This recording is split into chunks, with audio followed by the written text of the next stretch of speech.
I still remember one of my favorite comments that you made, Bill, years ago at the Detroit Auto Show was how you told me people were asking you why the Le Mans winning new Ford GT, which is here, I guess now, we'll see that tomorrow, or see that on the Sunday, right? Was still dirty. Yeah. And you and I were talking, it's like, yeah, you don't wash off Le Mans winning dirt. You don't. You leave that on the car. Yeah, I talk to Joey Hand all the time, and he's such a good dude too. Yeah. I mean, actually, all those guys are great. You had guys. a great team, and it's a life memory. I was there in '16 with the group, and you were back there at the suite afterwards talking to us. That was really fun. Yeah, that was really fun. It was magical. Watching Joey come up, I think it was like 8 a.m. when he passed the Ferrari. Yes, that was great. And Dirk had a segment in the middle of the night that was literally like grease lightning. I mean, he made up. I think we were down almost 40 seconds, and by the time he got out of the car, we were within like 6. And that's when Joey then. Yeah, he staged it for Joey. Yeah. Anyway. All right. Well, let's do the official interview. But I could talk about this forever. You and I both. You and I both. That's the next plan. It's just like a 2-hour session, and we can just talk cars. I'd love it.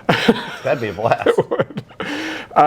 So first of all, Bill, appreciate the time. Thank you for talking to us. Thanks, Carl. Yeah.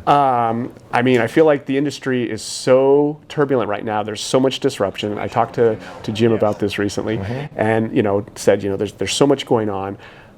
I'm curious, because I think you're going to have the best perspective on this.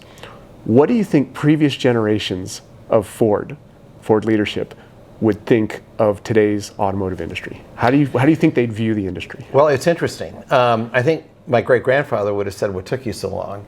But I think some of the CEOs that I've known in my life would have been very timid, and they would not have embraced it. And actually, far too many of them that I've known over the years were deathly afraid of change. And so, and that's why, what we're doing now and what, with Jim Farley, it's the most fun time in my career because Jim is, he and I think so much alike. We can speak in shorthand. He's very brave, very bold. And we're going for it. I mean, in a way that we haven't ever done in my working lifetime, because winning and losing, as was always a 1/10 of a point of market share in a year, or and that was what kind of separated a good year from a bad year, or if and if your margins went up a little bit, and but. Now we have a chance they're going to be real winners and real losers. And we have a chance to be a real winner, which will, if we get there, and I think we're off to a really great start, we'll look very different as a company. And a lot of our traditional competitors won't be there. And it's almost too late to start for them, because by the time they get Gen 1 out the door, we'll be on Gen 2 and Gen 3.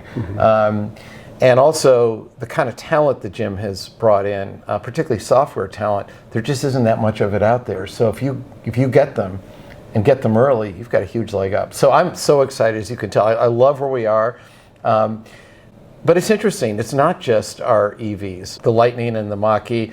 Yeah, those are doing amazingly well, and I wish we could make many more times than we can.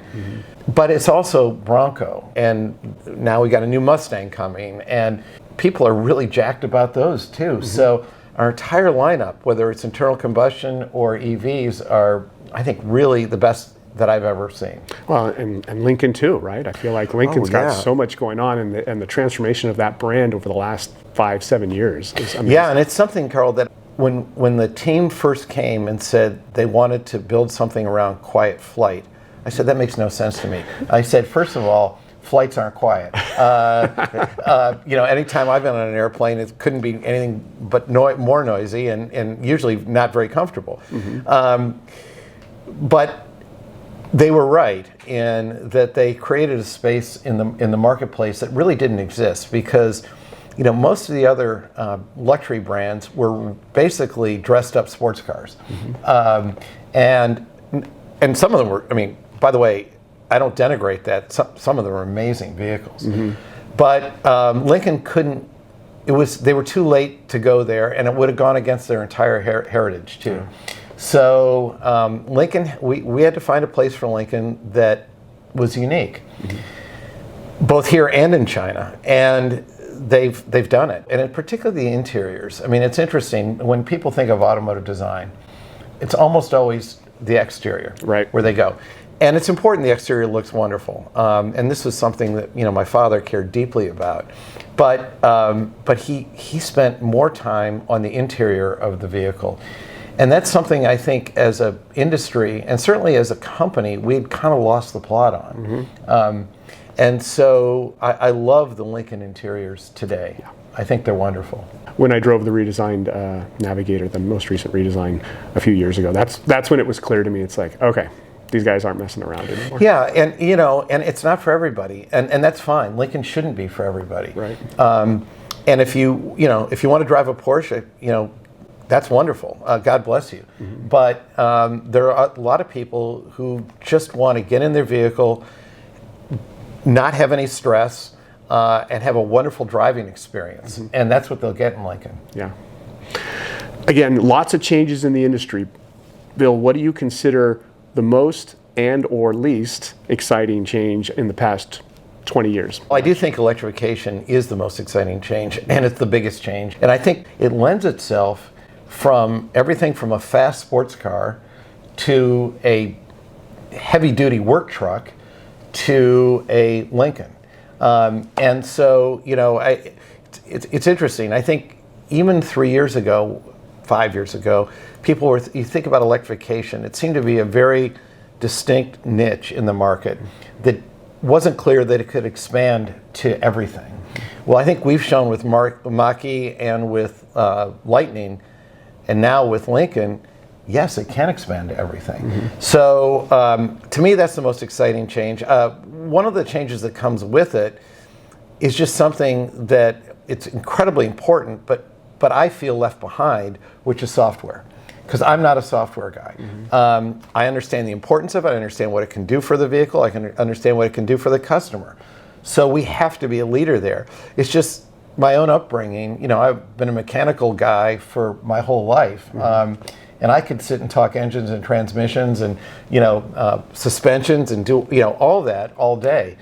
But when I think about this move to software, I kind of have to get quiet and just listen because I have to learn it from scratch. I'm willing to, but to me that's the biggest, I don't want to say negative change, because it'll be a very positive change for the customer and for the vehicle. It's just I'm way out of my It's the biggest way out difference. of my comfort zone. Yeah, I mean, they talk about, instead of using screwdrivers, you use laptops to tune the car now. Right. But this is just on a whole nother level now, though, because everything in the car, not just the fuel injection system, is a computer. Yeah, absolutely. Which is why it's exciting, like you said, you and Jim are talking about the exciting people you've gotten on board, because that's so critical.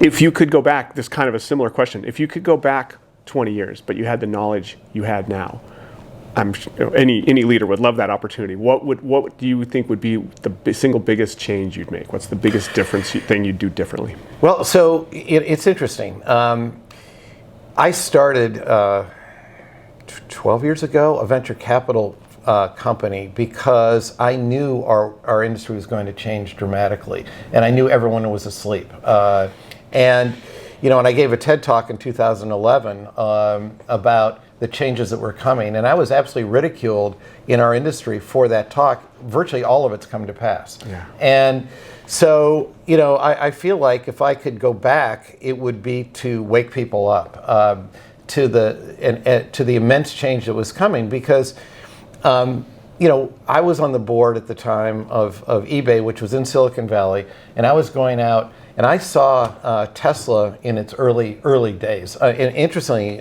people think Elon was the founder. He wasn't. There was a guy named Martin Eberhard who was there as the CEO at the time.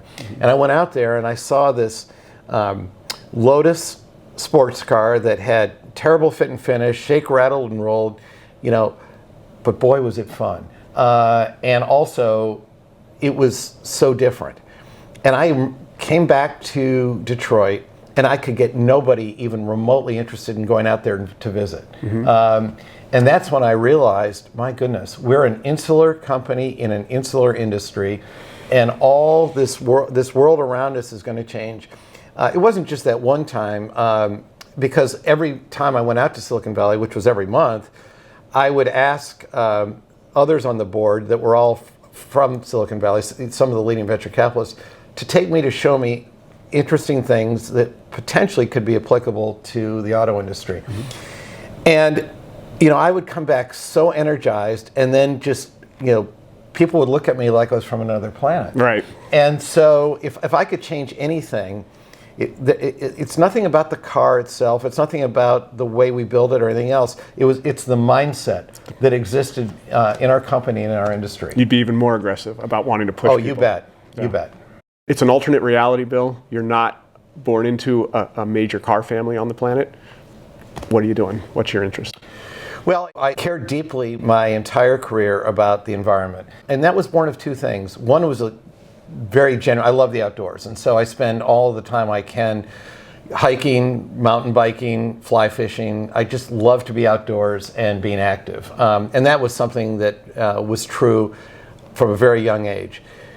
But something struck me when I got to college, a couple things. One is I'd go back to some places that I had once been, and there was a strip mall. And that really bothered me. Some beautiful place that was all of a sudden not beautiful. In addition, I started reading a lot of environmental writers when I was in college, Edward Abbey, Rachel Carson, some of the really influential ones. And it occurred to me that our industry was headed for a train wreck if we didn't get on the right side of this. But I was a lone voice, and I was a young person, and nobody was listening to me. And in fact, when I joined the board, again as quite a young man, I was told to stop all interactions with any environmentalists because they were all crazy.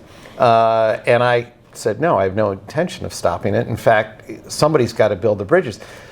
But there was another point to it too, which was I felt that if we ever became like the tobacco industry, where we had to apologize to our family and our friends for working there, we would never attract the best and the brightest. And any company is only as good as its people. So to me, it was an issue that I felt personally very strongly about. But I also felt it was something that if our industry and our company didn't get on the right side of that equation, that we were going to potentially have a future of fighting forever with governments, regulators, and universities we wouldn't be attracting the best out of the universities that we needed to catapult us into the future. So, what would I have done? I mean, I guess I would have done something outdoor and environment related. And I've done some of that. I bought a fly rod company that I still have today, and I live vicariously through the people that are running it because I don't have the time to do what they do, but I love checking in with them. And then there are times where I thought about starting my own environmental foundation, but then I realized, no, if I can actually change Ford, I'll have a much bigger impact than anything I could do outside of Ford. To me, that was something that was important when I was in my 20s, and now that I'm well into my 60s, it's still important. But what's so cool now is the trophy is in sight. We're going to be a carbon neutral company. We just announced, last week we've got this the largest purchase of renewables ever done to help us on that. Our new site in Tennessee is going to be the most environmentally sensitive site ever built. We're going to do on-site recycling for the batteries. I mean, and it's no longer something off to the side. It's now part of our core business. And obviously the biggest piece of that is the EV push. Mm-hmm. I'm so excited that all the things that I cared deeply about for 40 years, but often were just out of reach, are now here. Sometimes things happen for a reason, Bill. No, they do. Sometimes the journey is hard to see until you're at the destination. No, I agree, and I as I said, I kind of wish I was 30, not 65, because I love where we're headed, and I think it's just going to be so much fun. Well, this has been a fun talk, and appreciate you again taking the time and learning more about you and the company. No, thank you, Carl. This is great. I'd love to do more of this. And you're a true car guy, which I also love. I mean, I've been very fortunate. You guys have treated me very well. Yeah, but it's interesting. A lot of this. A lot of the people that cover our industry, they don't know car. They don't care. We've got two types now, and this is true of the analysts as well. So you have a lot of software and tech people coming into our space for obvious reasons, and that's great. But they don't. The car to them is almost not important. Right. You got other, a lot of new people coming in that don't have any of the history and don't know the history of our company, the vehicles themselves, the industry, any of that. And I'm always reminded by that when I'm doing a scrum or something. I'm looking around thinking like, okay, which one of you actually gets it? But you do, because you love cars, you love the industry, you've been around a while, and you can't change the passage of time. You can't change the circling of the globe, and so if it's evolve or die, and so this is such a fun time. It's cool, because the one thing that I was, and you've heard me say this, the Mach-E, I did not want that to be called Mustang, because to me, Mustang was... He's a huge Mustang. Our camera guy here, he owns Awesome. a Mustang. He's a huge Mustang fan. And he was like, are you going to ask him why they called the Mach-E the Mustang? Yeah. Well, I'll tell you. I was the last holdout, because, I have too many Mustangs. And to me, the Mustang was the high water mark of fun in the auto industry. And if you weren't having fun, working through the gears of a V8 Mustang, then you shouldn't drive. You should just go, do something completely different. So I've always loved Mustangs from the early days. Some were better than others. Some I didn't really love, but I always loved Mustangs. And to me, convertibles too, because I just love that. But anyway. So when the team came and said they wanted to do, this thing that looked like an SUV and it was electric and call it Mustang, I said, no, over my dead body, there's no chance. And so they kept coming back, and I kept saying, no, it's a nice vehicle. No, it's not a Mustang. Then I think it was Farley and Howe said to me, would you at least drive the prototype? I said, sure, I'd love to drive the prototype. Are you kidding? Of course. And I kept it for about 4 or 5 days, and I came back and I said, all right, you can call it Mustang. Because I'd never had so much fun before. Right. And it's interesting, when we brought in the Mustang owners clubs, they had the same reaction I did. Their body language at first was like this. I mean, it's like, are you kidding? This thing is not a Mustang. We got them in it to drive it, and they completely changed. I mean, first of all, it's fast as hell. It's really responsive to drive. You can play with the different drive modes while you're driving it, so you can go from whisper mode to engage mode to unbridled, and then you can do one pedal braking, which is very different than anything we've ever done before. Or if you don't like that, if you like the traditional feel, you just take that off. But once I actually played with it and burned a lot of rubber and started throwing the thing around curves, I thought, actually, this thing is faster than most of my Mustangs. And this was this was not a GT prototype. This was just the regular prototype. I have serial number 1 of the GT because I thought, okay, that will be a real Mustang. Yeah. But no, so I was the last convert, and I did it enthusiastically when I converted, because I couldn't believe how much fun the car was. Now, I mean, was it the right decision? Yeah, I do think it is, and we're getting a lot less pushback on that once people actually drove the vehicle. Yeah, and that's kind of what happened with me too. You had the same reaction? Yeah, once I drove it, it's like, wow, it's an awfully good performance car, whether you want to call it a Mustang or not. Well, that's right. I think I just, it went against everything that I thought a Mustang should be, but then I had so much fun in it. I thought, okay, fine. It's called Mustang. And and the owners clubs have kind of had the same reaction we've had. Yeah. It's like, they went from saying hell no to like, wow. Well, and I decided at some point, Bill, I said, let's just evaluate it as a car and stop thinking about the nomenclature for a second. Yeah. And when you do that, it's an incredibly good car. It's an incredibly fun car to drive. And so that's when I got less wound up about the name. Yeah, I mean, you and I had a very similar journey. Having said all that, I'm excited for the new Mustang. And I'm excited too. Yeah, that's going to be a blast. Yeah. See you back at the racetrack on that one. Yeah, we'll do that one again. We'll have some fun on that one again. Thank you, Bill. Thank you, guys. This is great. This has been great. And don't close your mind to the idea of it. It's really a fun car.